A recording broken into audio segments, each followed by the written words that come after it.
This is my BMW 2003 320i M Sport, a car I picked up on Marketplace for a measly £500. And today we're going to be turning this rust bucket, chipped and absolutely scratched car into a budget E46 build, so stay along for the journey. So one of the more pressing issues I have with this car is a nasty oil leak in the oil filter housing. Which I think it's coming from the oil filter housing because the whole engine is covered in oil. I mean, it looked like the majority of it was coming from there, but it looks like this thing's been driving around for a year, leaking oil everywhere. So I had to spend like a good 6 hours underneath and on top of the car, absolutely cleaning everything, which is why you can see here it looks relatively clean. But the first thing we're going to do in this build is go ahead and drain the oil, because the last thing we want is to pull the oil filter gasket off and get oil all over our nice clean engine that we spent ages cleaning. So in order to get to the oil filter gasket, we actually have to do something very annoying and basically rip out half of this engine bay. This is the biggest job I have ever done on the car, and just being someone that watches YouTube videos and does little bits on his car here and there, this is quite an intimidating job. But always remember, cars are just nuts and bolts. How badly can you mess it up? So yeah, what we're doing now is just we're getting rid of this airbox so we can have some more access to some things. That's the first thing that needs to go out. So we'll get rid of all of that. Then we need to go ahead and get this fan off. It's a Torx screw on one side and a push pin on the other. The push pin on the other side was an absolute headache. I really need to invest in a good pair of what do you call it, push pin pliers, like bodywork pliers, stuff like that, because these little things weren't doing anything. But I eventually managed to get it off, and this fan just slides right out. I know some E46s, they have the fan built into the engine, so I'm not quite sure how they come out, but luckily mine's an electronic fan, so that easily just pops out. And sorry for the camera angles here, but we're just loosening the tension off of the belt and pushing the belt over to one side so we can have access to the power steering, the alternator, and all that good stuff. But in order to take all that stuff off, first thing we have to do is take off the actual belt tensioner, which, again, I'm sorry for the angles. This is my first time recording anything in front of all of my neighbours, so I kind of just discreetly put my camera up somewhere until I felt a bit more comfortable. But yeah, here we go. We've got a better angle here after we've taken the belt tensioner off, going ahead and taking off the alternator. My alternator was quite stuck on there, and I've heard a couple of people having to sort of pry the two forks. Well, they're not really forks, but there's two mounting points and they bolt into each other. You have to pry them apart a little bit to get it off and on a little bit easier. I didn't have to do that. I just had to do a lot of wiggling and stuff, but taking off this alternator was probably one of the more trickier parts. The oil filter gasket was definitely the trickiest part. Oh my god, you guys wait until like I get into that bag of issues. But yeah, we took off the cable that goes to where the sensors and all that stuff, and we just go ahead and we're gonna go wiggle it out. And I couldn't find a good base to get any leverage on it, but managed to finally get it out.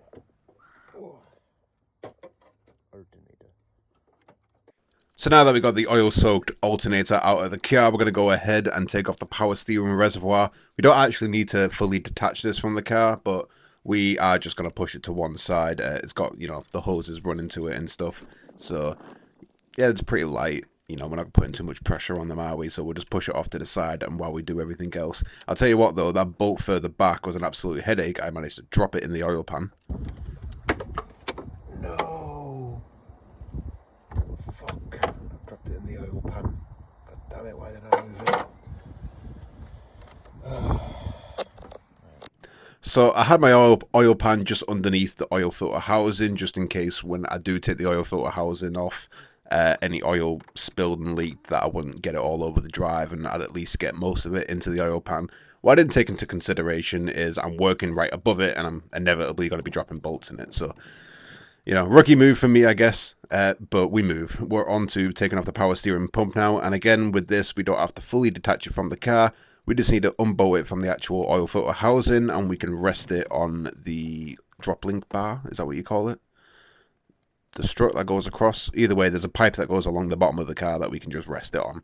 So there's one bolt as well that I found it easier to attack it from underneath the car rather than trying to do it on top. I see most people reach under and do it from the top, but it was much easier just to get an extension on my ratchet and go from underneath and take that little bolt out. So now that we got all of that off, there is a few little connectors, a Vanos valve line, and 6 bolts that we need to take off. So I didn't do this in a crisscross pattern like you probably should have untightening it. I just started hacking away at all the bolts I could see. Luckily, I didn't bend the housing or anything like that doing this. I'm not even sure if that is the right procedure. I'm not a mechanic. I'm some guy on YouTube on his driveway working on a budget car he got from Facebook Marketplace. But anyway, I digress. One thing to take note of here when taking these bolts out is that they are all different sizes, so when you're taking them out, make sure to put them down on your magnetic mat or little cup that you have in order so you don't forget where they all go, because you don't want to over tighten something, strip something because you put the bolt in the wrong place, or you know what I mean. So lay them all out in order so you know which order to put them back in. Luckily, I am recording this, so I can look back at the video if they do ended up getting muddled up and stuff, but I did have a little plastic tray and I kept them all in order when I was taking them out. It's very cheap. I literally got my plastic tray from a charity shop. It went for 50 pence, so I took it for all these bolts and stuff. But anyway, now that we got all the bolts out, we need to yank this oil filter housing loose, and gotta remember it's been on there for about 20 years, so it's going to be a bit stuck on there, so don't be worried, just to give it a good little wobble and a nice big yank. There are a few locating pins on here, so they might become a little bit seized onto each other, but we managed to get it all off, and you can see just how caked in oil and grit and horrible stuff this is. So we're going to go ahead and we're going to go take it for a little bit of a clean, and while we've got all this up here, we're going to plug all of the holes in it, and we're just going to get as much of the oil off, so once we do put everything back together, we can see if it's leaking still, and if we have found the leak. So yeah, I'm just using some soapy water here. You can use brake cleaner, but a little tip I've managed to find out: use isopropyl alcohol and salt. That seems, for at least me anyway, that seems to work a lot better than brake cleaner, and it's a hell of a lot cheaper. But now that's all cleaned up, we're going to go ahead and take this old cracked seal off of this oil filter housing, and I think I can safely say this is where the oil was leaking from, because look how broken and brittle that gasket is. But anyway, we're going to go ahead and put a new one on now, which, by the way, I don't know, is this considered a gasket or is it just a seal? I've been calling it a gasket, but it's probably just a seal. But anyway, now that we've got the new seal on, which it's so annoying having to do so much work just to replace a £5 part that takes 2 minutes to put into it, and we have to rip half the engine bay out just to get to it. That's annoying in itself, but anyway, we're going to make sure everything's nice and clean, the maintenance services are clean and that there's nothing on them, and then we're going to start putting these bolts back in. We're going to start off going finger tight, and what you should do is tighten this down in a star pattern again. I didn't do it in a proper star pattern. I kind of started off in a star pattern and then lost where I was at and just started screwing whatever. And also I over torqued these a lot, which you'll see soon comes to bite me in the end, because I saw on the internet 22 Newton meters and I thought that is barely anything. I don't want this to leak again. I'm going to tighten it to 30 just to be safe. But what I didn't take into account is that this is an aluminium block. Aluminium blocks expand and contract a lot with heat. So that 20 Newton meters, it probably is torqued a lot more than that when the engine's actually running and hot, pulling more on those bolts, pushing it more into the block. So you'll see the issues I had with this in the end, but for now we're gonna go ahead and put everything back together. It's all the same, just in a reverse pattern. Another thing to think of as well is I didn't put new crush washers on the Vanos line because I'm ignorant. On my Citroen, I use a crush washer like 3 times every oil change, and it doesn't seem to do anything. So I thought I'll just leave it, but it came to bite me in the end. And this was also annoying. I managed to drop a bolt, and it found its way all the way towards the transmission, and it took me a long time to find it. Oh no. But after going underneath the car and basically just banging it with my fist, trying to hear where there is a rattle where the bolt could be, managed to find it. It was right by the transmission where the skid plate is, and it was just on top of it. So managed to grab the bolt and get it all in there. I don't know what the torque spec on these is, so I'm just going to tighten it as much as it took to take off, which don't know if that's right, but nothing stripped, so I thought we were good. Anyway, the alternator goes back on. This was a little bit tricky. It is quite a tight fit. I don't know if that's meant to be such a tight fit, but it seems like it is on a lot of other builds and stuff that I've watched. But I didn't have to spread apart those prongs like a lot of people had to. But yeah, anyway, we're putting the belt tensioner back on as well, and this is a lot fiddlier to put on than it is to take off, with that radiator and everything there. But you know, we managed to get it lined up, and I was just using the tips of my fingers just to get the bolt started so it could just hang there. Then I got my ratchet and just screwed it on down. And some advice from one idiot on the internet to another: this is an aluminium block, be careful when torquing these down. It always is tempting just to over torque it, and to make sure it doesn't come back out again. But if you're really that worried, use some thread lock and all of this stuff. I learned my lesson the hard way, so don't be me and don't be stupid. But now it's time to put the belt back on, and as you saw there, I took a photo so I knew exactly how it was meant to go back on, and this was fairly simple and easy actually just to remember, but I took a photo anyway just to be double sure. We're going to get a little socket on there, use our breaker bar to tension the belt, put it on there, and then we're going to double check that we got it right before we turn the car on. I think that's how everything goes on. Look at the four. Right, so from there to the alternator, straight down to the power steering, to wherever the fuck that thing is, to this, back to that. Yeah, done right. Then after we've double checked everything, because we're all idiots building these cheap cars, we're going to go ahead and put our electric fan back in and plug everything back in. The clips for all my wires are broke, so if you guys know if that's a bad thing to just leave them loose. I mean, they're tucked in underneath that metal bar that goes across, so I can't see them moving or going out anyway. Is it worth going to buy the plastic clips to put back on it? Personally, I think it's fine just having it tucked underneath there, but, you know, I'm very new to this whole car scene and all that stuff, so if you guys know better than me or have done this in the past and had your own issues with it, let me know about it so I can hopefully catch it before anything bad happens. But anyway, we're putting the airbox back in now.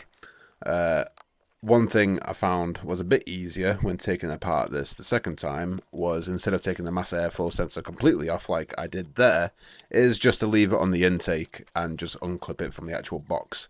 It saves taking the hose clamp off and messing around with all that. And it's probably better for the mass airflow sensor not to be thrown around and everything, since they are quite sensitive. But anyway, now that the car is basically all back into one piece, we're just going to give it a basic service. So I bought some stuff on Amazon, of all places. Got a new air filter and some new oil filters. Put the air filter in. That's simple enough. But when I come to do the oil filter, Amazon had a little surprise for me in stock. They sent me the wrong parts, which I should have known just ordering from Amazon and stuff. I mean, I've had loads of issues with ordering parts on Amazon in the past. So, you know, don't be an idiot. Don't be me. If you're going to order anything, just go to your local automotive store. They know exactly what you need and they'll get you everything. Sure, you might pay a couple of extra pounds, but you're going to get what you need and you're not going to have to mess around like I did. See, I thought I was just putting it on wrong here, but it turns out the filter was just actually the wrong size, and Amazon just recommended to me the wrong thing, because you have a feature on there where you can put your reg in. I put my reg in for this car and it gave me that filter. It was wrong. So I went to my local EK Brakes, managed to pick up some oil filters, and we're actually going to be doing a flush on this car. As you saw, I checked the filter when it first came out. Didn't see anything alarming. There was like 1 or 2 specks of glitter in it. It wasn't absolutely covered in glitter though, so seeing chips in an oil filter is never a good thing, but I was expecting a lot worse, because the owner that had this before me seemed to be a bit of an idiot when it comes to car maintenance, so I was worried this car was going to be absolutely toast on the inside, but it didn't look that bad. Anyway, we're using some liquid moly to go ahead and flush this engine out as well, because the oil did look a little bit dark when I pulled it all out, and I don't know how long or how regularly this oil has had its oil changed and stuff, so no harm in doing a flush.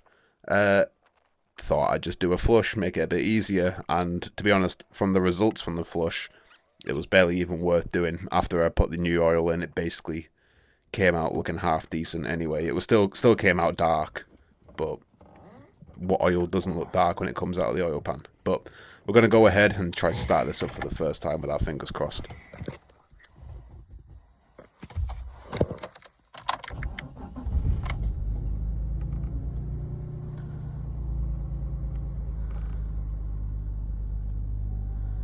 Hey, we're looking good. This wasn't long lived, so I went to go drain the oil after I had done the flush. At this point, there was no oil leaks on the ground, but don't you worry, there was an oil leak happening. It's a BMW, of course, there's going to be an oil leak, but went to go drain the oil for a second time. Draining gets hot, by the way, to make sure we're doing the flush properly. Can't let this stuff cool down in the engine, or else there's no point doing the flush because everything will settle back on everything. So take it all off while it's hot, and you'll see by the colour of the oil that it didn't really need a flush.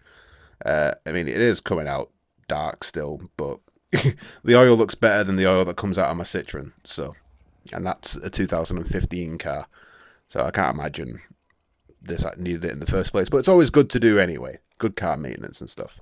So this is when I start to notice the leak. I obviously undid the oil filter to help the oil pan drain easier. And as I was changing it over, I looked down and managed to see some oil on the belts, which was really, really, really frustrating because this is a long job to take apart and do that oil filter gasket, and I really wasn't looking forward to doing it again.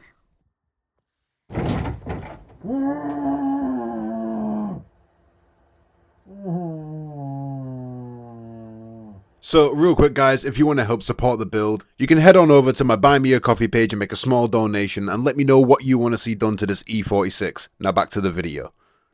So temper tantrum over, I saved you guys the liberty of actually watching me take this whole thing apart again, and we're jumping straight back into the oil filter gasket to find out what the issue is.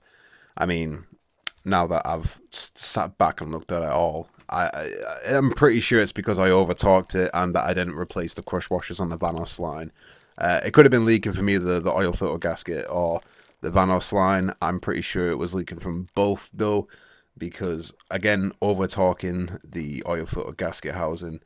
And yeah, I also did notice there was a tiny little speck of dirt on one of the locating pins. I'm not quite sure if that was there beforehand or not though, but we managed to strip this bolt when taking it all back apart and stuff, so that also wouldn't have been good for whatever was leaking. So had to go online and buy myself a helicoil kit, and we're doing something that's quite intimidating now, and drilling into the block and tapping it to put a helicoil in, so then we have a good thread to screw into.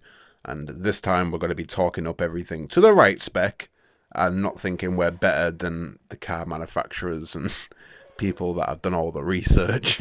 They'll be me, they'll be stupid. But yeah, I didn't have enough space in here to get a proper tap wrench in, so I'm just doing it with an adjustable, trying to be as careful as possible to keep the tap level and straight going into it. And you know, this is an aluminium block, so I'm not too worried about snapping a tap inside of it, but snapping a tap is something you always want to be wary of, so make sure that for every half a turn you back it off a quarter turn, just to make sure that you're cleaning all the swarf out of there. And also go online, do your research, and find out if these holes that you're drilling into are blind holes or if they lead into a oil passage somewhere, because you don't want to have a bunch of chips floating around in the engine.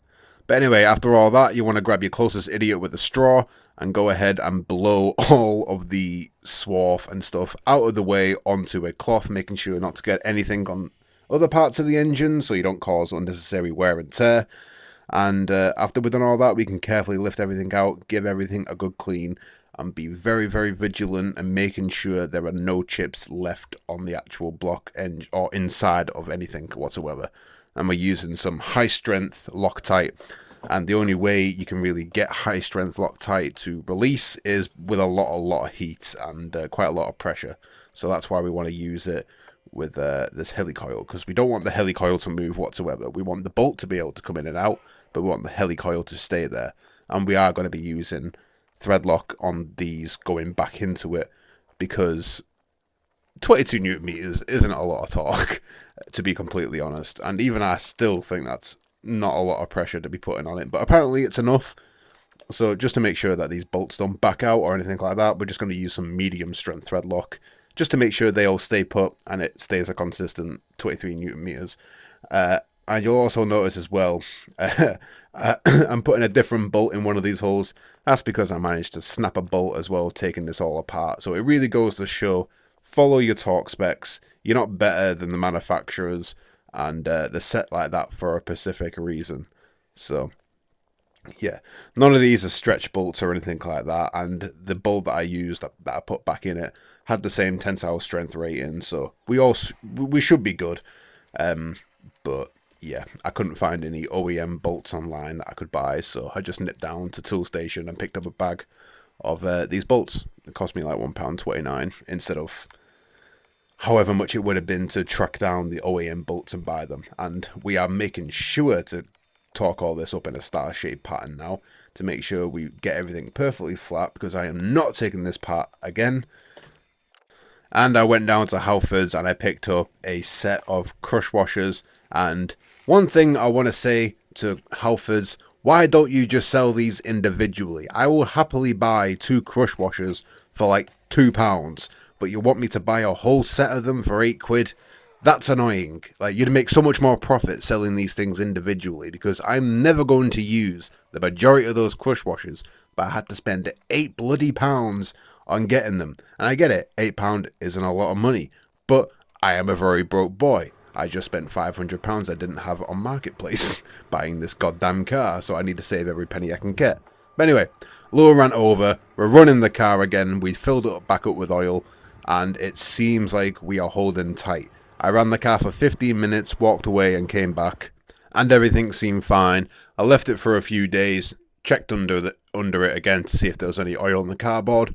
We're all good. So this goes to show, follow manufacturer's specs, do everything correct. You might as well replace the things you need to replace while you've already got the engine apart, so you don't have to come back and do it again like I did. And yeah, that concludes it for this video, guys. We've gotten one of the main issues with this car out of the way. That oil leak has finally disappeared, so we can drive around without leaving a rainbow road behind us. But anyway, I'll see you in the next one, guys. Upload should be